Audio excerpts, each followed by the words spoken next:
Today's lesson is all about emulsions, which is a mixture in which acid, like lemon juice or vinegar, is suspended in some sort of oil. Nothing is better than a good homemade vinaigrette. Now, vinaigrettes are infinitely variable. You can experiment with different oils, such as seed oil, olive oil, canola oil, hazelnut oil, walnut oil. You can also experiment with different kinds of acids: champagne vinegar, sherry vinegar, rice wine vinegar, one of my favorites, red wine vinegar, and even white or red balsamic vinegar. You can also add cheeses and spices and herbs, anchovies. But for such a simple preparation, it's vital to use the very, very best ingredients, because there are only 5 or 6 ingredients, including salt and pepper, in a vinaigrette. You start first with the acid.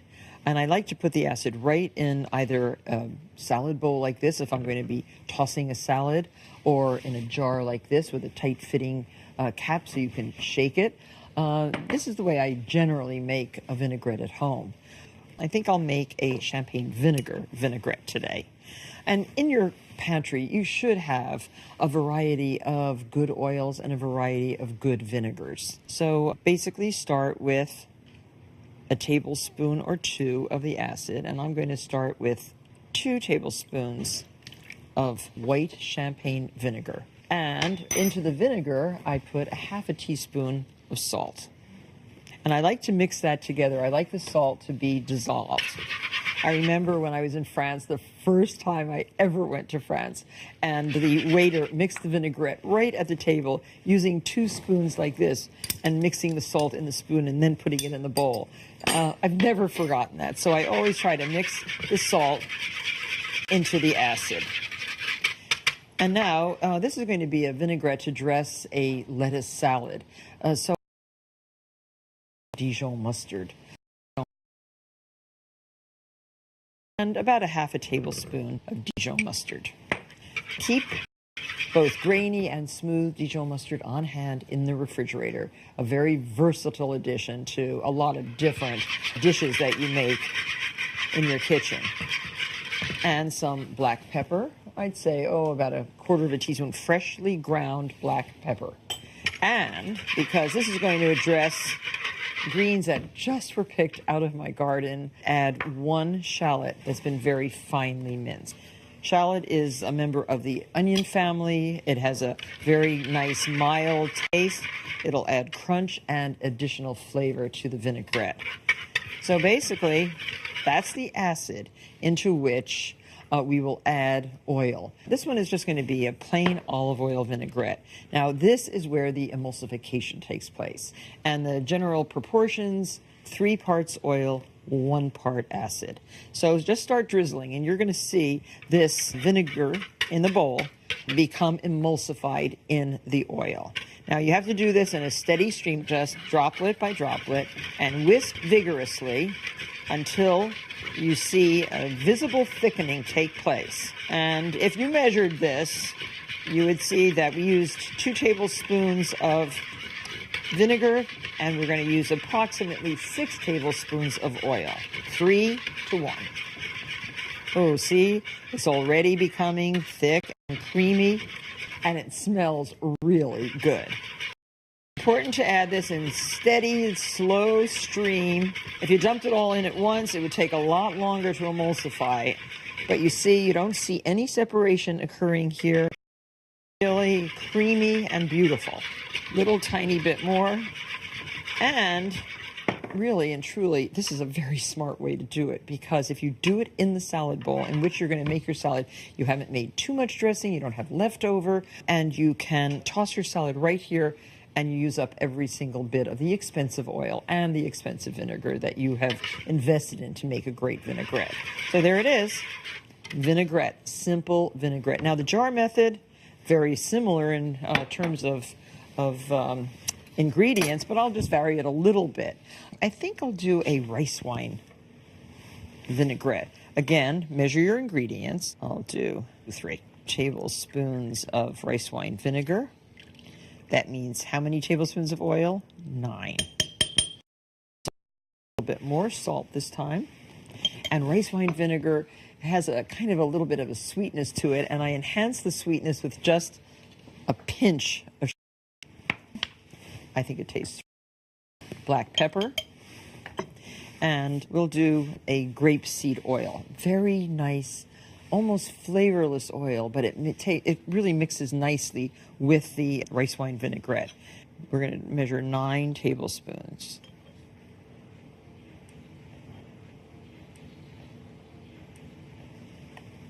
Nine tablespoons of grapeseed oil. And I'm going to put a little bit of mustard. And shake. So this looks very nice. Of course, tastes very good. Very nice, light vinaigrette. You can add fresh coriander to this, chopped. You could do chives. You could add shallot. But this will be very nice over butter lettuce or any very delicate greens like mesclun salad. Now, both of these could be done in a blender, which would last longer than those made with a whisk or a jar. And if you look at this, you don't see any separation at all. It's still very nicely emulsified. So there it is, lesson number 1, vinaigrette. Very easy to make. No need to go out and buy jarred salad dressings when you can make vinaigrettes so very easily in your own kitchen.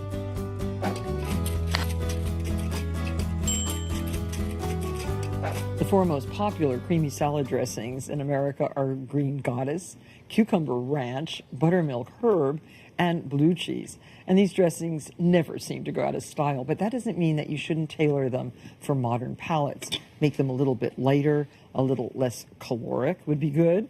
Buttermilk and low-fat yogurt can replace some of the mayonnaise and some of the sour cream, too, that are traditionally included in creamy dressings. Even heavy cream is included sometimes, which I try to avoid in salad dressings. So you'll need some lemon juice, some low-fat Greek-style yogurt, a little bit of mayonnaise, and buttermilk.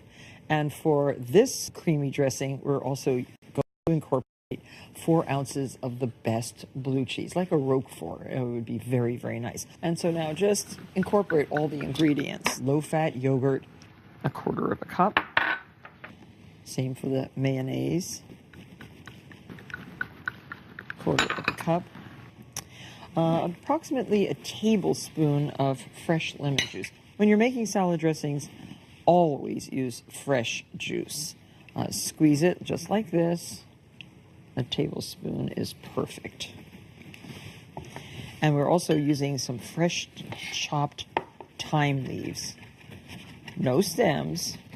And finally chop it. This thyme even has a few flowers, which are very tasty, and I don't mind putting them in the dressing. Looks pretty already. And we're going to use 1/2 cup of buttermilk. Season with salt and pepper. And if you like, white pepper would be very pretty in here because it will just kind of disappear into the dressing.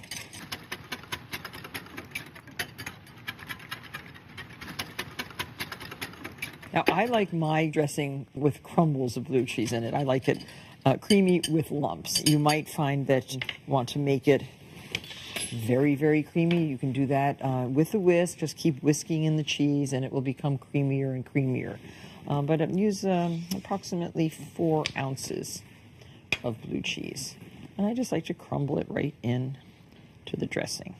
And if it gets too creamy, add a little bit more buttermilk. Now this is served over wedges of iceberg lettuce. It's also very good poured over thickly sliced tomatoes.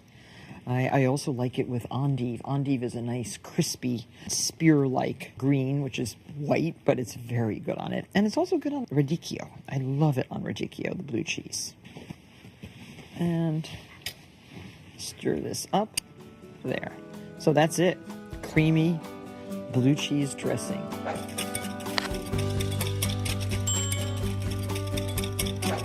Making your own mayonnaise is a great way to learn the process of emulsification. You'll need grapeseed oil, some Dijon mustard, 1 egg yolk, and some lemon juice. And so in one nice large egg yolk, here we have it. Reserve the egg white, and all the ingredients for making mayonnaise should be room temperature. So we have 1 egg yolk, 1 teaspoon of Dijon mustard. Together, the egg yolk, the mustard, and 1 teaspoon of lemon juice, fresh lemon juice, just a teaspoon, is our liquid into which we are going to mix our oil. And that will be our emulsification. Really, emulsifying is really combining 2 liquids, or in this case, egg yolk and mustard and liquid, with another liquid, in this case, oil, so that there is a suspension. And the egg yolk provides both some liquid, which holds the oil droplets in suspension, and acts as an emulsifier containing lecithin. Now, I have secured my bowl on the counter with a damp towel, just spiraled like this. It really gives a good sturdy base. And we're going to add 1 cup of oil. And I'm using grapeseed oil, a nice, stable, flavorless oil, which will make a very tasty mayonnaise. And drop by drop, notice what I'm doing, just whisk constantly while you create your emulsion. And don't rush this process. It's already thickening nicely. That egg yolk must have a lot of emulsifier in it. And you can adjust the seasoning. You can add a little bit more lemon juice if you find the need for it at the end. And of course, also salt and pepper. And we are creating a very pretty mayonnaise. Don't get tired. Good arm exercise. You can do this in a blender, in a food processor, or, and I'm going to show you how fast it is, with a handheld immersion blender. Now you can see that it is really emulsified. Look, silky, smooth, looks just like mayonnaise. Now, to rescue broken mayonnaise, in case it does separate, you can start with a fresh egg yolk and carefully work the broken sauce into yet another egg yolk. Your egg yolk may have been too small, or you may have not paid attention while you were adding the oil. Things can go wrong, but it will generally come back together with the addition of yet another egg yolk. Very nice. Now taste it. Definitely needs a little bit of salt, 1/4 teaspoon, and a little bit, because we're going to use this on a BLT, I added a little bit of white pepper.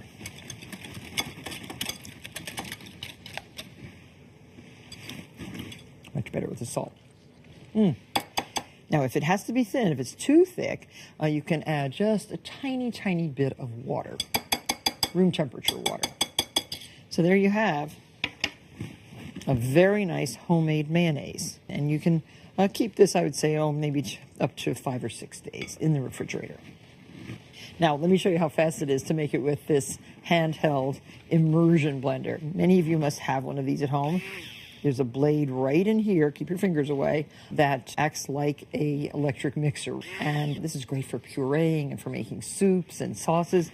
But use a deep container like this 2-cup measure, and we're going to make it right in here. And you'll need 1 large egg yolk.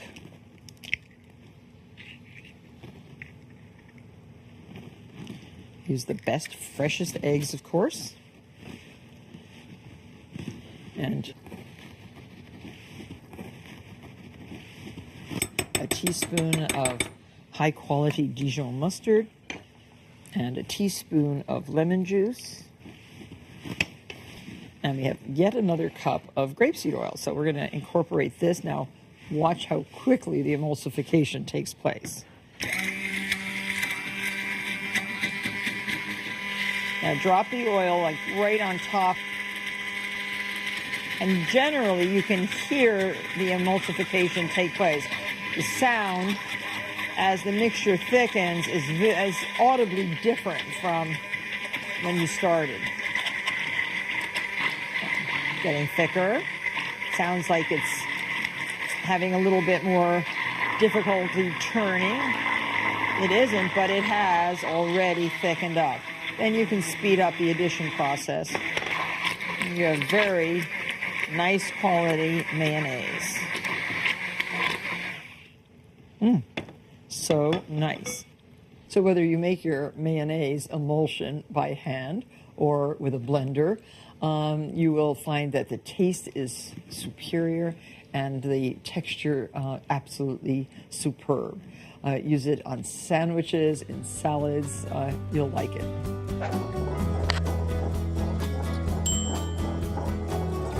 And now I'm going to show you how to make aioli, which is a garlicky mayonnaise traditionally made in a mortar and pestle. And it does have garlic, and it's very good if you add some saffron to it. Start with the saffron. A pinch of saffron. This is a very expensive, delicious addition to many Spanish and French dishes. And the only way you're going to get the color out of the saffron is to mix it with a liquid like water. And you see it's starting to turn the water a nice sort of saffron orange color. So let that sit in a teaspoon of warm water. 3 cloves of garlic into your mortar. And you can crush these. And you're going to incorporate some salt and some Dijon mustard into the garlic. So half a teaspoon of mustard and a large pinch of salt. And start working the mustard, the garlic, and the salt into a paste. The mortar and pestle breaks down the fibers in the garlic and will create a nice creamy paste. And now add the saffron threads to this mix. Oh, and try to make sure you get all of them. So this looks so great now. And now we can add 2 eggs to the mortar.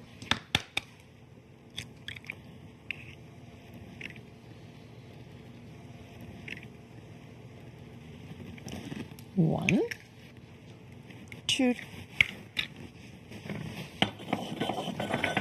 Break up the egg yolks. And now it's time to incorporate the oil into the egg yolk and garlic. And you need 1 cup olive oil. Okay, now this is the emulsification process. You have to add this very slowly, drop by drop. And I hope you're ambidextrous because it helps if you are. It smells so fantastic. Aioli can also be served with fish stew, the bouillabaisse, with snails, with lobster. It can also be served as a sauce for hot or cold vegetables, on steak sandwiches. And it's also very, very good, believe it or not, as a dip for fried potatoes. It is definitely thickening up, emulsifying, and looking beautiful. The threads of saffron, very pretty. But notice the thin stream in which I'm adding the oil. If you get impatient, take a rest. Because all in it may break. If you haven't done your arm exercises today, this is a very good thing to do. At least for your right arm.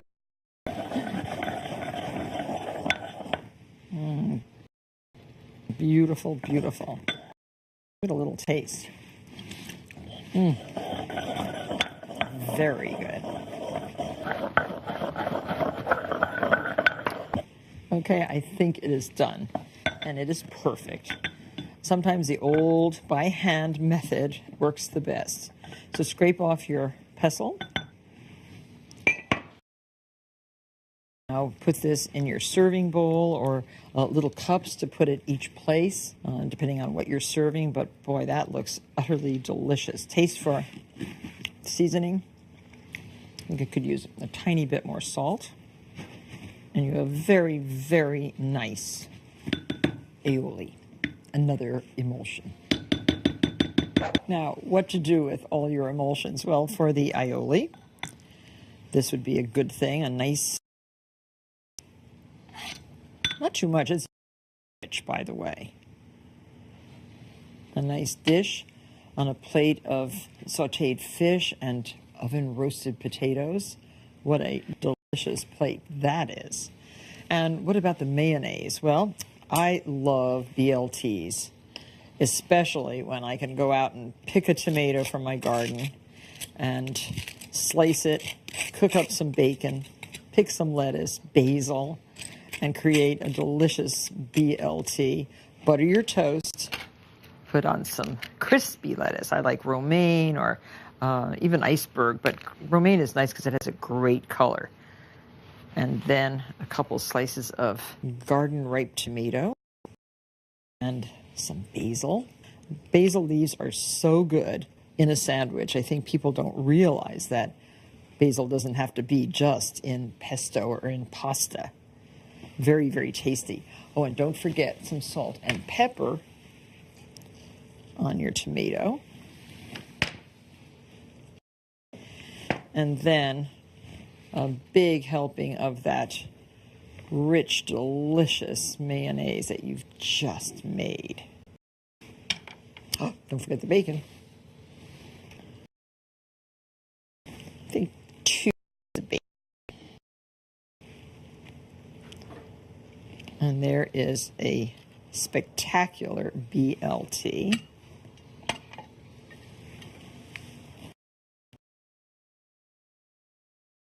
Ice blue cheese. Here we have a wedge right here. Pour your creamy blue cheese right over the top and be generous with the blue cheese dressing. I love it served like this. You could also put a couple slices of right on the plate and freshly ground black pepper. And your salad. If you've washed your salad very, very well and spun it dry, make sure it is really dry, because dry salad greens and cold and crispy are essential when making a good salad. I wash mine very well in this deep water in the sink. I make sure that every leaf is pristine, and I just put all the salad in a bowl lined with a flour sack towel like this, put it like this in the refrigerator to chill until dinner time. You can also cover it with a piece of plastic wrap to prevent any wilting whatsoever, and then put it right on top of the dressing like this. If the salad is wet, it will not take the dressing. If the leaves are too big, tear. And the quickest way to ruin a good salad is to add too much dressing or dressing it way too long before serving. Salads are best tossed right before serving. Light, nice tossing like this. Remember, you can always add more dressing, but you can't take the dressing away. So here is a lovely salad piled high on a plate. Serve it with a piece of crusty herb toast. And you know, guests will come back for more. This is a really great salad and a great vinaigrette. You can serve it with a little bit more freshly ground pepper. Learned the science behind emulsification and have seen how simple the emulsions are to make. You should really try these wonderful recipes at your home. Thanks for watching this episode of Martha's Cooking School. I'll see you for our next lesson. Enjoy. For video clips, recipes, tips, and more,